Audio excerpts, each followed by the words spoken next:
चलिए। नमस्कार दोस्तों, कैसे हैं आप लोग। आज हम अपने उस सेशन का थर्ड वीडियो लेकर आ रहे हैं जिसके अंदर हम एमपीपीएससी से रिलेटेड जो भी एग्जाम्स होते हैं उनके पेपर सॉल्व कर रहे थे। बहुत सारे स्टूडेंट्स के मैसेज आ रहे थे कि सर आपने जो पेपर है 4-5 करवाए हैं, 2-4 और करवा दीजिए। तो आज हम सोशल मैनेजमेंट का पेपर है जिसे हम असिस्टेंट रजिस्ट्रार कहते हैं, ठीक है, सोशल मैनेजमेंट के अंदर उसका लेटेस्ट पेपर है। ये 2023 की भर्ती थी, 24 के अंदर ये पेपर हुआ था। लेटेस्ट आंसर की लेटेस्ट पेपर आपके सामने है। इसके 50 क्वेश्चन जो जीएस के पूछे गए हैं उनको सोल्व करेंगे। इसके बाद एनिमल हस्बेंड्री का पेपर भी आज हम सोल्व करेंगे। तो दो पेपर आज सोल्व करेंगे।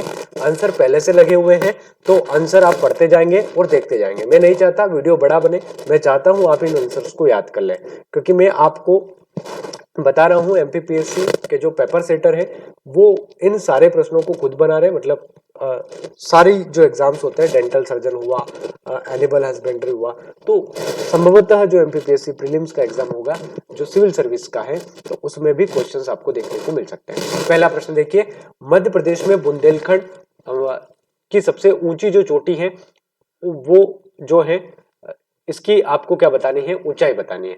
तो 1172 इसकी ऊंचाई है, याद रखिएगा। तो बुंदेलखंड की ऊंची चोटी कौन सी है, सिद्ध बाबा है, आप सबको पता है। तो सिद्ध बाबा की चोटी बुंदेलखंड की सबसे ऊंची चोटी है और ये आपकी जो है 1172 मीटर ऊंची है। छतरपुर डिस्ट्रिक्ट के अंदर ये पड़ती है, ठीक है, इसको आप याद रखिएगा। ताप्ती नदी की कुल लंबाई कितनी है, ठीक है। तो जब हम ताप्ती नदी की बात करते हैं तो ताप्ती नदी की जो कुल लंबाई है, एक सेकेंड इसको जूम कर लेते हैं थोड़ा सा। ताप्ती नदी की जो कुल लंबाई है वो है 724, ठीक है। तो ताप्ती नदी की कुल लंबाई कितनी है, 724 है। आंसर सीधा लिखा हुआ है तो आप बिना देर करते हुए इसको याद करते चलेंगे। सारे आंसर सही है, आंसर की के अकॉर्डिंग मैंने मिला लिए हैं इसको, ठीक है। मध्य प्रदेश में किसे द्वितीय ग्रीष्म ऋतु कहा जाता है, तो मध्य प्रदेश में द्वितीय ग्रीष्म ऋतु कहा जाता है सितंबर से अक्टूबर को। तो अक्टूबर के महीने में मध्य प्रदेश में ज्यादा ठंड लगती है, मतलब गर्मी लगती है, इसीलिए यह द्वितीय ग्रीष्म ऋतु है। एल्यूमिनियम किस धातु का अयस्क है, तो एल्यूमिनियम बेसिक सी बात है, सबको पता होगा अगर आप एमपीपीएससी की तैयारी कर रहे हैं तो ये बॉक्साइट का अयस्क होता है, बच्चे बच्चे को पता है। अगला प्रश्न देखिए, ग्रेफाइट मध्य प्रदेश के किस जिले में उत्पादित होता है, तो ग्रेफाइट जो होता है बैतूल में होता है। बैतूल इसका उत्पादक जिला, एकमात्र उत्पादक जिला है मध्य प्रदेश का बैतूल ग्रेफाइट के लिए। मोहर उप बेसिन, यह नया प्रश्न है, याद कर लीजिए। मोहर उप बेसिन कोयला क्षेत्र स्थित है सिंगरौली कोयला क्षेत्र में। तो मोहर उप बेसिन कोयला क्षेत्र सिंगरौली कोयला क्षेत्र में पड़ता है। मध्य प्रदेश में जेट्रोफा बायोफ्यूल बनाने का संयंत्र निम्नलिखित में से किस जिले में है, तो ये मंडला में है। मंडला में है जेट्रोफा बायोफ्यूल बनाने का संयंत्र। गांधी सागर बांध से नहरों के द्वारा सर्वप्रथम सिंचाई निम्नलिखित में से किस वर्ष की गई थी, तो गांधी सागर बांध आप सबको पता है चंबल नदी पर आता है। चंबल पर 3 बांध है, गांधी सागर, राणा प्रताप सागर और आपका जवाहर सागर। तो 1960 से इसमें जो है सिंचाई शुरू हो गई थी नहर बनाकर। अमरकंटक ताप विद्युत केंद्र किस कोयला क्षेत्र में आता है, तो ये सुहागपुर कोयला क्षेत्र में आता है। अमरकंटक ताप विद्युत केंद्र किस में आता है, सुहागपुर कोयला क्षेत्र में आता है। ये पेपर हम असिस्टेंट रजिस्ट्रार का कर रहे हैं जो सोसाइटी मैनेजमेंट का है। इसके पहले हमने जो है माइनिंग इंस्पेक्टर, जियोलॉजिस्ट और ये जो पेपर हुए ये पहले ही करवा दिए, ठीक है। तो इसके सारे पार्ट आपको लिंक में मिल जाएंगे, तो आप देख लीजिएगा। आपका जब वीडियो अंत होगा इसका तो मैं उसमें भी डाल दूंगा। जैसे वीडियो खत्म होगा तो आपको ये पूरे पुराने वीडियो वो जो है अलग अलग पेपर के वो भी आपको मिल जाएंगे। और हम एक और काम करेंगे, इन सारे वीडियो को एक दिन मर्ज कर देंगे और मर्ज करके एक अलग से वीडियो बना देंगे ताकि आपको एक ही जगह पर चीजें मिल जाए। 2023-24 में मध्य प्रदेश मसाला फसलों के उत्पादन में किस स्थान पर रहा है, तो मसाला के उत्पादन में पहले स्थान पर है। और आपको पता ही होगा कि अभी मैंने जब आर्थिक सर्वे करवाया था तो आर्थिक सर्वे में भी ये बात हमने सीखी थी या याद करी थी। गांधी सागर बांध किस नदी पर है, तो देखो गांधी सागर से 2 प्रश्न आ गए। पहले पूछा गांधी सागर से कब आपने सिंचाई शुरू की, तो 1960 में की। और गांधी सागर मैंने बताया कहां पर है, चंबल नदी पर है, तो चंबल नदी पर है, ठीक है। 2022-23 में मध्य प्रदेश के बजट में अनिवार्य भाग के रूप में जोड़ा गया किस बजट को जोड़ा गया, बाल बजट को। तो पहली बार जोड़ा गया, ठीक है। तो पहली बार बाल बजट और महिला बजट अलग से लाई थी सरकार।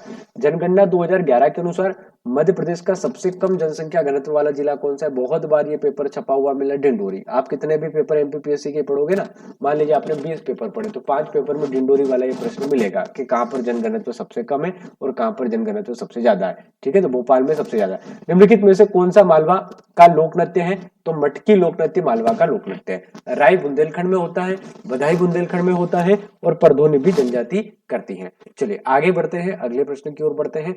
अगला प्रश्न देखिए, मध्य प्रदेश के राज्यपालों को उनके कार्यकाल के क्रम में अनिवार्य रूप से आपको जमाना है। देखो प्यारे दोस्तों, आप राज्यपाल और मुख्यमंत्री को देख लीजिएगा। राज्यपाल और जो मुख्यमंत्री है ना, इनका पूरा का पूरा आपको डिटेल में पूछा जाएगा, ठीक है। तो डिटेल में आप इनको पढ़ लीजिएगा। अगर आपको ऐसे समझ में नहीं आए तो आप कुलदीप सर को जानते होंगे, पहले भी मैंने बताया था, है ना। अभी आंदोलन में आप सबने देखा ही होगा कुलदीप सर को, कुलदीप सरकार सर। तो कुलदीप सरकार सर की कुछ वीडियो है मुख्यमंत्री को लेकर के, कौन से मुख्यमंत्री कौन से कार्यकाल में कब इमरजेंसी आपके यहाँ पे जो है मध्य प्रदेश में राष्ट्रपति शासन लगा। तो बिल्कुल कहानी की तरह उन्होंने समझाया। एक आध बार मैंने उनका वीडियो देखा तो काफी अच्छा उन्होंने बताया, तो आप देख सकते हो वहां पे जाके, ठीक है। आई मैग्नस है शायद सर का चैनल, तो आई मैग्नस पर सर पढ़ाते हैं, मतलब वो खुद का है उनका, तो वहां पर आप देख सकते हैं। मध्य प्रदेश में निम्नलिखित राज्यपाल और उनके कार्यकाल, तो इसमें 2, 1, 4, 3 है ना। तो कार्यकाल के अनुसार जमाना था, तो 2 नंबर हरिशंकर विनायक पाटस्कर थे, उसके बाद निरंजन नाथ वांचू थे, उसके बाद चौथे नंबर पर भगवत दयाल शर्मा थे, और 5वें पर भाई महावीर थे, ठीक है। अभी वाले नहीं पूछते, पुराने पूछते हैं, क्योंकि पॉलिटी का सेक्शन जुड़ा हुआ है आपके सिलेबस में, यूनिट नंबर 6 में, है ना, भारत की और मध्य प्रदेश की पॉलिटी। तो प्रश्न यहाँ से पूछा जाएगा। मिलेट के संदर्भ में निम्नलिखित में से कौन सा कथन सही नहीं है? तो मिलेट एक सुपर फूड के रूप में जाना जाता है, या गेहूं और धान की तुलना में सिंचाई की अधिक पानी की आवश्यकता होती है, जलवायु परिवर्तन के प्रति लचीला होता है, या 2023 में अंतर्राष्ट्रीय मिलेट वर्ष घोषित किया गया था। कौन सा सही नहीं है? तो बी सही नहीं है, क्योंकि गेहूं और धान की अपेक्षा इसमें ज्यादा पानी नहीं चाहिए होता है, पानी इसमें कम चाहिए होता है ना। तो बहुत बड़ा प्यारा अच्छा प्रश्न है। मध्य प्रदेश में निम्नलिखित विधानसभा अध्यक्षों में सबसे लंबा कार्यकाल किसका था? तो राजेंद्र प्रसाद शुक्ला जी का था। राजेंद्र प्रसाद जी शुक्ला जो है वो उनका सबसे ज्यादा था, ठीक है। मध्य प्रदेश में पैसा अधिनियम 1996 में पहले जब हमने क्वेश्चन को करा था तो मैंने आपको बताया था, दिलीप सिंह भूरिया कमेटी की अनुशंसा पर इसको लाया गया था, और 89 विकासखंड, जिसे हम आदिवासी विकासखंड भी कहते हैं, इनमें ये जोड़ा गया था, मतलब पैसा एक्ट लागू हुआ था। मध्य प्रदेश में अंगूर की खेती कहाँ होती है? बच्चे बच्चे को पता है, रतलाम में होती है। और मध्य प्रदेश के अंदर देवास की यदि बात करें तो यहाँ पर लेदर कॉम्प्लेक्स आपको मिलेगा। उज्जैन में भी मेडिकल पार्क बन गया है। और इंदौर की बात करें तो ये इंदौर एक प्रकार से हाईटेक सिटी के रूप में डेवलप हो रहा है। अगले प्रश्न पर हम आते हैं। 21वें प्रश्न की बात करें तो भारत का पहला खगोल पर्यटन नक्षत्र सभा कहाँ आयोजित की गई? तो ये उत्तराखंड में आयोजित की गई, उत्तराखंड के अंदर आयोजित की गई। ये सारे आंसर की से मिलाए हुए प्रश्न हैं, तो आप निश्चिंत रहें इनके आंसर को लेकर। सारी आंसर की पहले देखी है, उनको टिक किया है, तभी मैं ये क्लास लेकर आया हूँ, है ना। वैश्विक पहल ग्रीनिंग, काफी मेहनत लग रही है इसमें, है ना, तो इस बात पे आप लाइक जरूर करें। ग्रीनिंग एजुकेशनल पार्टनरशिप किसके द्वारा शुभारंभ किया गया? तो यूनेस्को के द्वारा शुभारंभ किया गया। मध्य प्रदेश की कितनी विश्व धरोहर सूची यूनेस्को में आती है? 3 आती है, सांची, खजुराहो, और एक और कौन आती है? कमेंट सेक्शन में बताइएगा।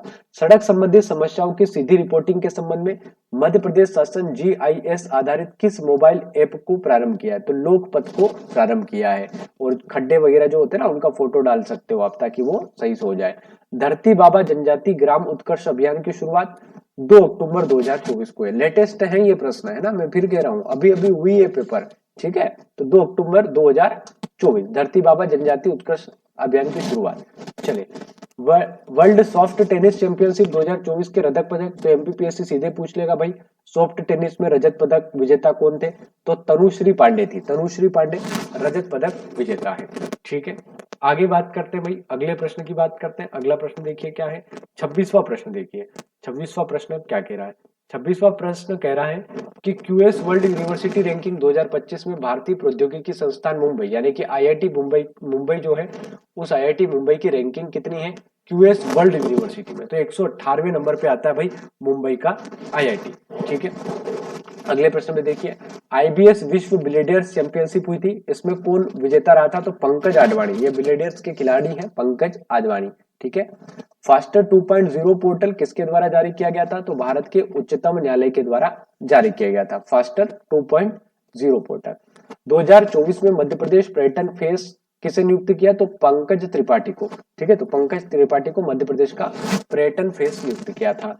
प्रधानमंत्री स्वनिधि योजना सर्वश्रेष्ठ प्रदर्शन करने वाले राज्य कौन सा है? मध्य प्रदेश है। अभी जब मैंने इकोनॉमिक सर्वे पढ़ाया था तो मैंने वहां पे आपको इसकी बात की थी, है ना, की थी ना। तो इकोनॉमिक सर्वे में हम इसको कर चुके हैं, तो ऐसे प्रश्न आपको आपके पीएससी प्री में भी देखने को मिलेंगे। चलिए बढ़ते हैं आगे प्रश्न की ओर, अगले प्रश्न की ओर। अगला प्रश्न देखिए 31, यदि कोई कथन अभिव्यक्ति व्याख्यात्मक सही है और निष्पादन के दौरान त्रुटि उत्पन्न हो रही है जो सामान्य निष्पादन को बाधित करती है, तो उसे क्या कहा जाता है? उसे एक्सपेक्शन कहा जाता है। क्या कहा जाता है?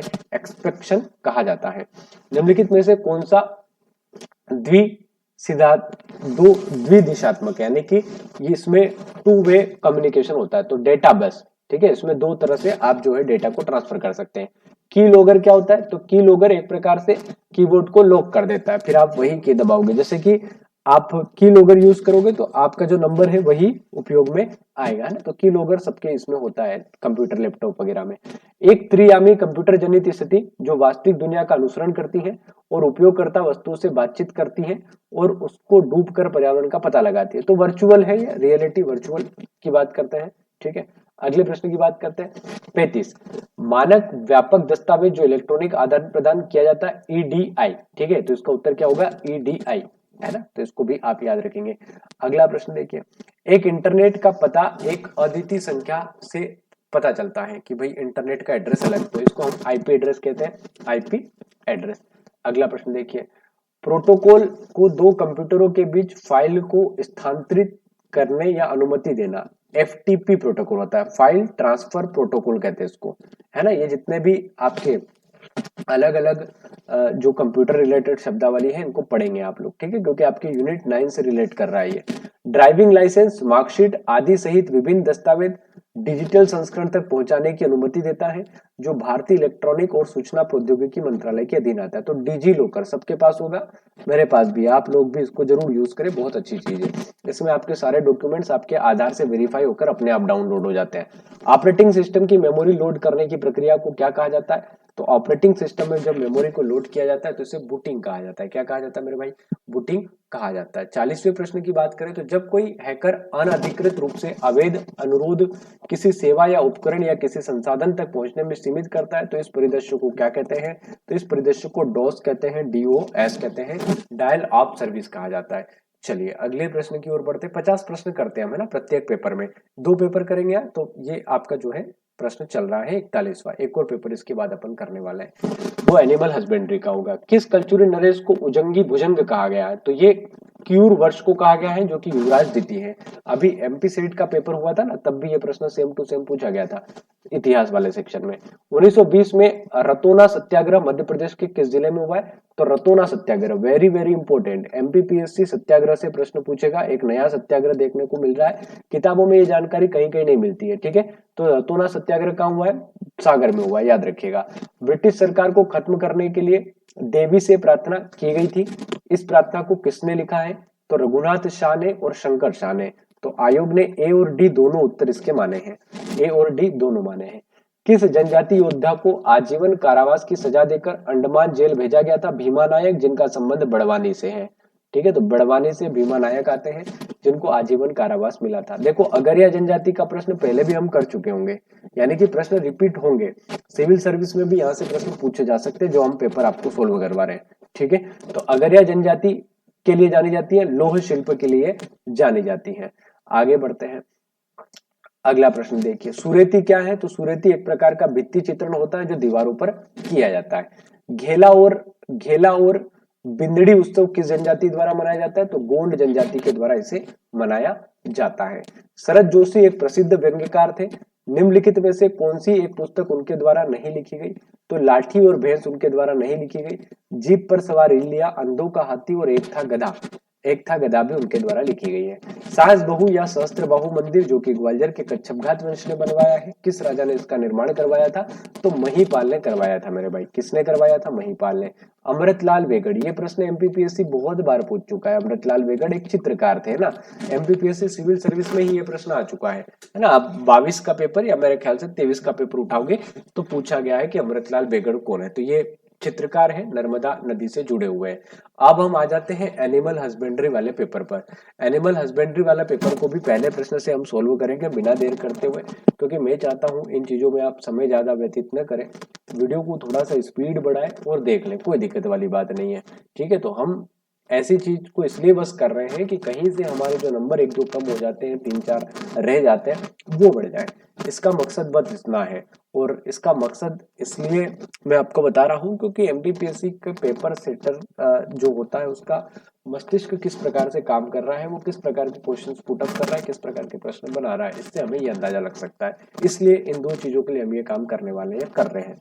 पहले भी हमने 5-6 पेपर सोल्व करवा दिए, 2 आज फिर करवा दे रहे हैं। ठीक है, तो पहला प्रश्न देखिए, तृतीय शताब्दी में बोधि वंश के राजाओं का अधिकार किस क्षेत्र में था? तो बोधि वंश मध्य प्रदेश के त्रिपुरी क्षेत्र में रहा है। त्रिपुरी, कलचुरी भी यहाँ पर शासन करते थे।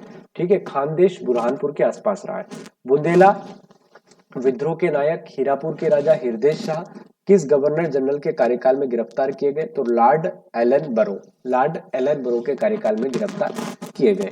महाकौशल राजनीतिक परिषद का गठन सेठ गोविंद दास ने किया था। महाकौशल राजनीतिक परिषद, जो आपका महाकौशल क्षेत्र है, जबलपुर वाला इलाका, यहाँ पर सेठ गोविंद दास ने किया था। जंगल सत्याग्रह की शुरुआत मध्य प्रदेश के सिवनी से होती है। जंगल सत्याग्रह की शुरुआत कहाँ से होती है? मध्य प्रदेश के सिवनी से।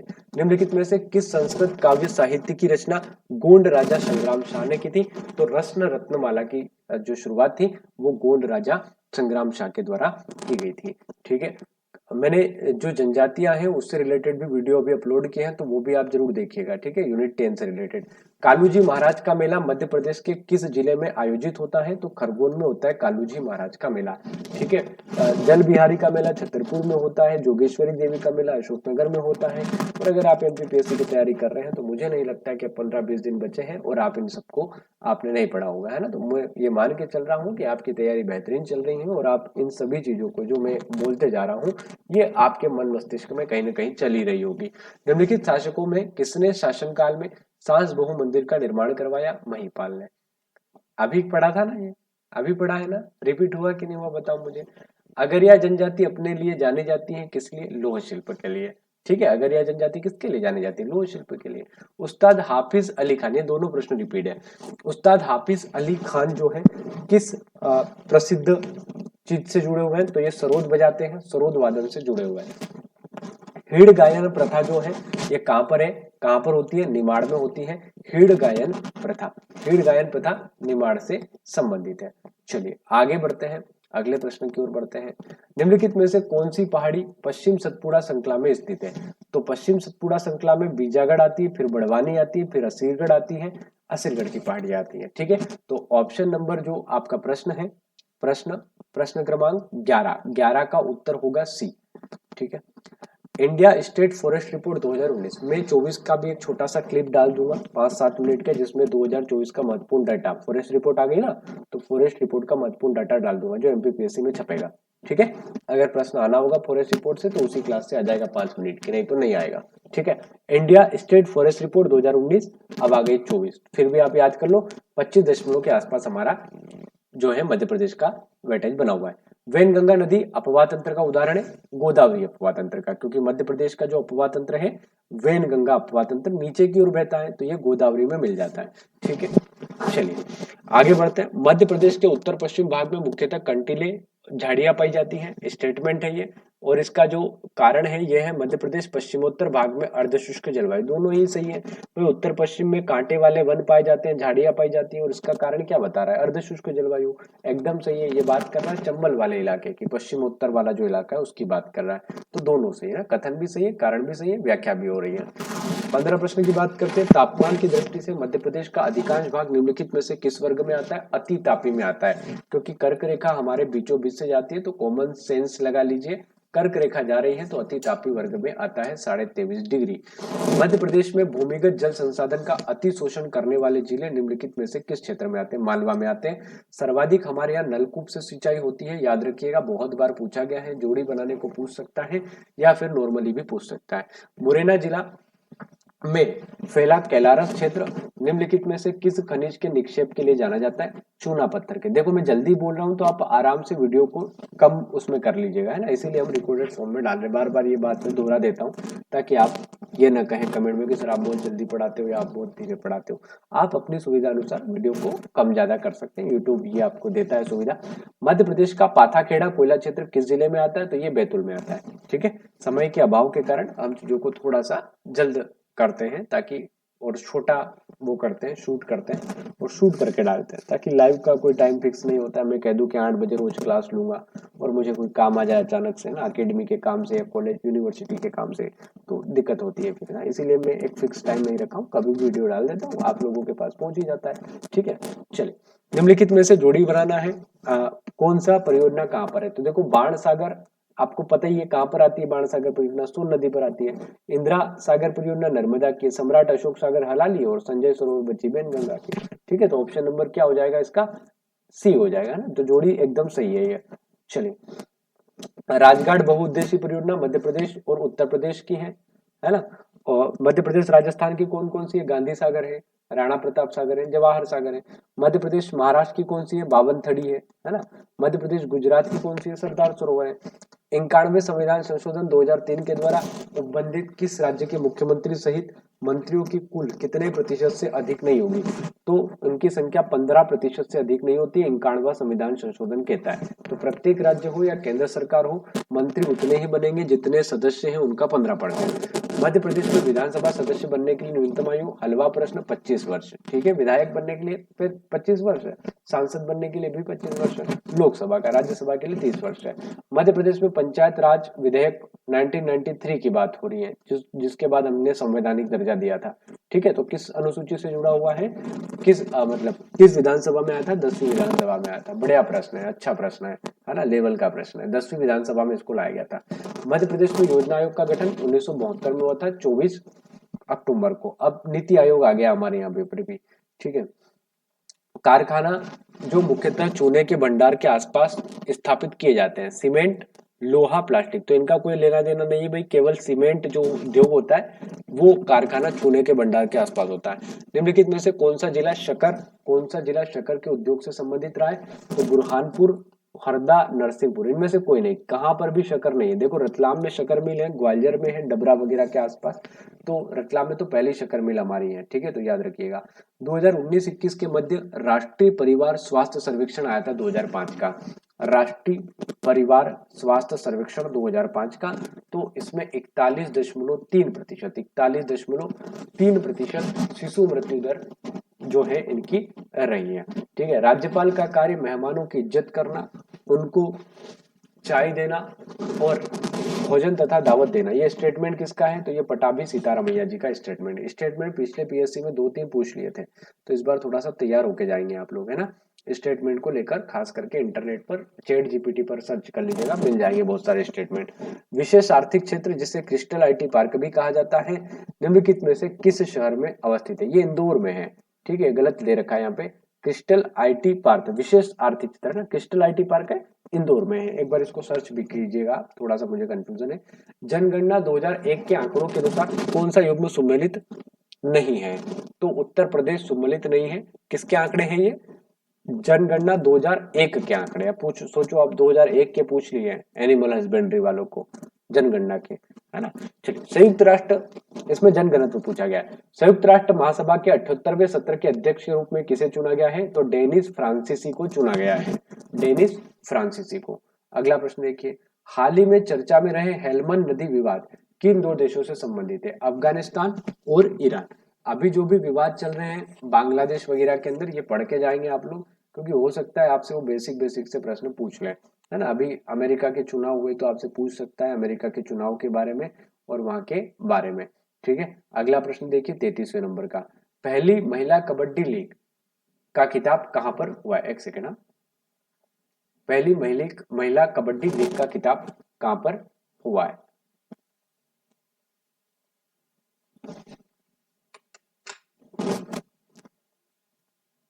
एक सेकेंड, कुछ इशू हुआ है।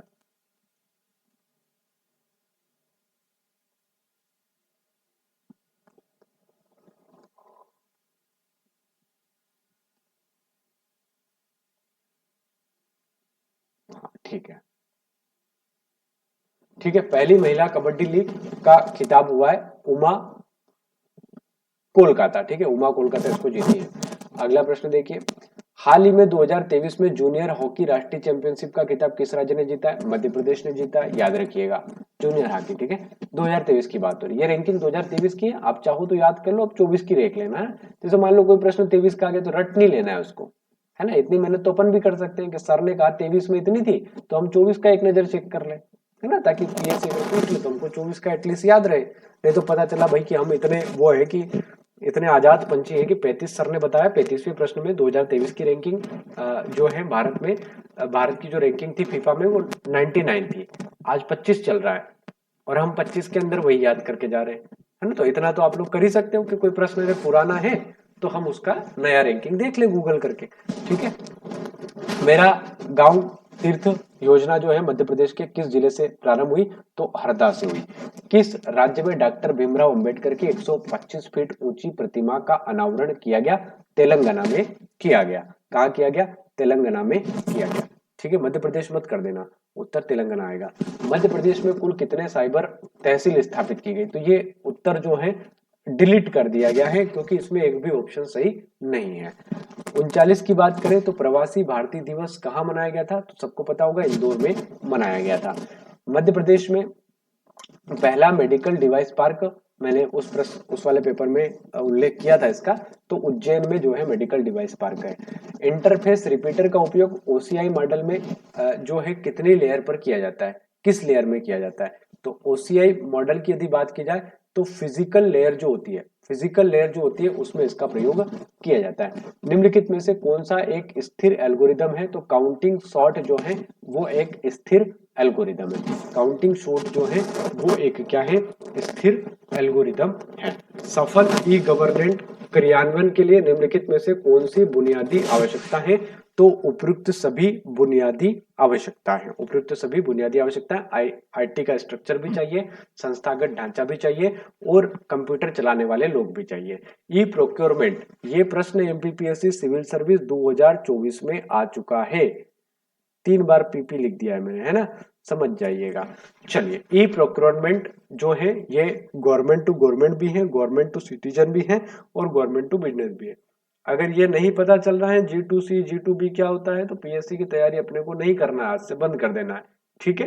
क्योंकि भैया टाइम बचा है बिल्कुल जीरो, और 15 से 20 दिन के पहले आपको अगर ये नहीं पता है कि टॉपिक किस यूनिट का है तो हमें तैयारी नहीं करना है, ठीक है। देखो, डिमोटिवेट नहीं होना है, लेकिन मैं सही कह रहा हूँ मेरे भाई। यूनिट 9 बड़ी इंपॉर्टेंट यूनिट है, उसको आप तैयार करके जाएं। मैं क्वेश्चंस उसके जरूर करवाऊंगा, लेकिन हमको एटलीस्ट ये पता हो कि कोई हमसे प्रश्न पूछे कि सर ये प्रश्न है, तो हम बता सके कि किस यूनिट का प्रश्न है, ठीक है। निम्नलिखित में से कौन सा, जैसे मेरे सामने कोई भी प्रश्न आप लाके बताओ, मैं तत्काल बता दूंगा कि इस यूनिट के इस टॉपिक का प्रश्न है, ठीक है। तो निम्नलिखित में से कौन सा HTML वेब पेज को पढ़कर प्रस्तुत कर सकता है, तो वेब ब्राउजर कर सकता है, ठीक है। अगला प्रश्न देखिए 46वें नंबर का, सिंपल मेल ट्रांसफर प्रोटोकॉल जिसे आप SMTP भी कहते हो, पोर्ट नंबर पर संचालित होता है, 25 पोर्ट नंबर पर संचालित होता है, ठीक है। 2-4 प्रश्न और बचे। उपभोक्ता के बीच सूचना को वित्तीय लेन देन, लेकिन आमतौर पर किसी व्यवसाय के माध्यम से मध्यस्थता को क्या कहा जाता है, B2C या C2C कहा जाता है, दोनों सही है। आयोग ने दोनों उत्तर माने हैं ना, तो A और C दोनों माने हैं। निम्नलिखित में से कौन सा विज्ञापन आधारित ऑनलाइन राजस्व मॉडल नहीं है, तो CPC भी होता है, CPA भी होता है, CPM भी होता है, उपयुक्त में से कोई नहीं, ये सारे ही होते हैं विज्ञापन model. Man in the middle attack निम्नलिखित में से किस एल्गोरिदम में पाया जाता है, तो ये दोनों में पाया जाता है। तो जिसने A लगाया उसको भी दे दिया नंबर, B लगाया उसको भी दे दिया, C लगाया उसको भी दे दिया। तो इससे अद्भुत चीज क्या हो सकती है हमारे एमपीपीएससी के संदर्भ में, ठीक है, कि भैया A वाले भी नंबर ले जाए, B वाले भी ले जाए, C वाले भी ले जाए, खुश रहे, मजे करें, बस आंदोलन न करें हमारे सामने। 8वीं किन प्रॉब्लम निम्नलिखित में से किस सर्चिंग मैकेनिज्म से संबंधित है, तो डेप्थ फर्स्ट सर्च से और हिल क्लाइंबिंग सर्च से संबंधित है, ठीक है। तो कुछ शब्द नए हैं, इनको जरूर याद रखिएगा। प्यारे दोस्तों, ये सेकंड हमने डाल दिया, मतलब 2 पेपर आज हमने डाल दिए, पहले भी हम 4-5 पेपर सोल्व करवा चुके हैं ऐसे ही, ठीक है, तो वो भी आपको उसमें मिल जाएंगे। वीडियो के लास्ट में मैं उसका लिंक आई बटन पे दे दूंगा, तो वहां से आप वो भी देख लीजिएगा। इन वीडियो को आप स्पीड बढ़ाकर देख सकते हैं, आपको स्पीड ज्यादा रखते हैं तो कम करके देख सकते हैं। इसके पहले मैंने जनजाति का एक वीडियो डाला है जिसमें हमने Nandana print, batik print, Bhairavgarh print और इन सब की बात की है, तो उस वीडियो को भी आप जरूर देख लीजिएगा, आपको काफी हेल्प होगी। बीच में थोड़ा सा कहीं हमारा वो एरर हो गया था, टेक्निकल प्रॉब्लम हुई थी 2-3 सेकंड की, तो उसको आप आगे बढ़ाकर पोस्ट करके देखा, उसके लिए आप लोगों का धन्यवाद, बहुत बहुत धन्यवाद आप लोगों का। ऐसे ही वीडियो आपको मिलते रहेंगे, लाइक जरूर कीजिएगा ताकि मुझे पता चलता रहे कि कंटेंट आपको पसंद आ रहा है। बहुत बहुत धन्यवाद आप लोगों का। जय हिंद।